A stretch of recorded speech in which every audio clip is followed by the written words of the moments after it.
संयुक्त अरब अमीरात समेत 4 देशों में बारिश के बाद बाढ़ के हालात बने हुए हैं। दावा किया जा रहा है कि बारिश और बाढ़ की वजह क्लाउड सीडिंग है। कहा जा रहा है कि सोमवार को दुबई में क्लाउड सीडिंग से बारिश कराने के लिए विमान उड़ाया गया था। ऐसे में सवाल है कि वाकई में क्लाउड सीडिंग से बारिश कराकर बाढ़ जैसे हालात पैदा किए जा सकते हैं। आइए जानते हैं इसका जवाब। संयुक्त अरब अमीरात समेत 4 देशों में बारिश के बाद बाढ़ के हालात बने हुए हैं। 15 अप्रैल को हुई बारिश के बाद यूएई, सऊदी अरब, बहरीन और ओमान में हालात बिगड़े। बाढ़ में कारें डूबी हुई नजर आई। मौसम की जानकारी देने वाली वेबसाइट द weatherman.com की रिपोर्ट ने कहा कि रेगिस्तान में बसे दुबई के इंटरनेशनल एयरपोर्ट पर 24 घंटे में 6.26 इंच बारिश हुई। इतनी बारिश तो यहाँ 2 साल में होती है। इस बारिश के बाद क्लाउड सीडिंग की चर्चा शुरू हो गई। सोशल मीडिया और कई रिपोर्ट में दावा किया जा रहा है कि बारिश और बाढ़ की वजह क्लाउड सीडिंग है। कहा जा रहा है कि सोमवार को दुबई में क्लाउड सीडिंग से बारिश कराने के लिए विमान उड़ाया गया था। इसके बाद ही खाड़ी देशों में बारिश हुई और बाढ़ के हालात बने। ऐसे में सवाल है कि क्या वाकई में क्लाउड सीडिंग से बारिश कराकर बाढ़ जैसे हालात पैदा किए जा सकते हैं। आइए जानते हैं इसका जवाब।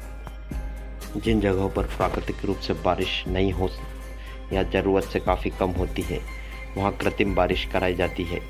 कृत्रिम बारिश के लिए क्लाउड सीडिंग तकनीक का इस्तेमाल किया जाता है। यह प्रक्रिया बादलों को बारिश के लिए तैयार करती है।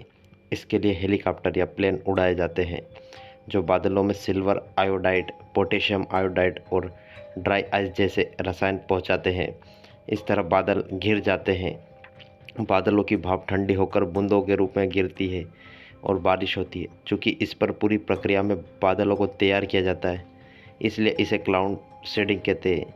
यह पहला मौका नहीं है। इससे पहले 2021 में भी दुबई के तापमान 50 डिग्री पहुंचने पर क्लाउड सीडिंग के जरिए बारिश कराई गई थी। खाड़ी देशों में सूखे और गर्मी के हालात निपटने के लिए पहले भी इस प्रक्रिया का इस्तेमाल किया जाता रहा है। यूएई में इसकी शुरुआत 1990 में हुई थी।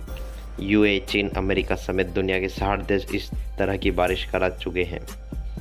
आमतौर पर कृत्रिम बारिश वहीं पर होती है जहां यह कराई जाती है, लेकिन खाड़ी देशों में जिस तरह के हालात बने वो बाढ़ लेकर आए। जब प्राकृतिक तौर पर एक जगह पर ज़रूरत से ज़्यादा बारिश होती है तो बाढ़ आती है। इसे बादल फटना भी कहते हैं। अब इसे खाड़ी देशों की हालिया स्थिति से जोड़कर समझ लेते हैं। राइटर्स की रिपोर्ट में इंपीरियल कॉलेज लंदन की सीनियर लेक्चरर फ्रेडरिके ओटो कहती है, जलवायु परिवर्तन दुनिया में भारी बारिश की वजह बन रहा है। ऐसा इसलिए हो रहा है क्योंकि गर्म पर्यावरण ज़्यादा नमी को रोक कर रखता है। ऐसे में यह कहना गलत होगा कि क्लाउड सीडिंग के कारण इतनी बारिश हो सकती है कि बाढ़ आ जाए। क्लाउड सीडिंग के जरिए बिना बादलों के बारिश नहीं कराई जा सकती। इसके लिए कुछ बादलों का होना ज़रूरी है। यह तरीका पहले से ही आकाश में मौजूद पानी को तेज़ी से संघनित होने और कुछ स्थानों पर पानी गिराने के लिए दबाव बनाने का काम करता है।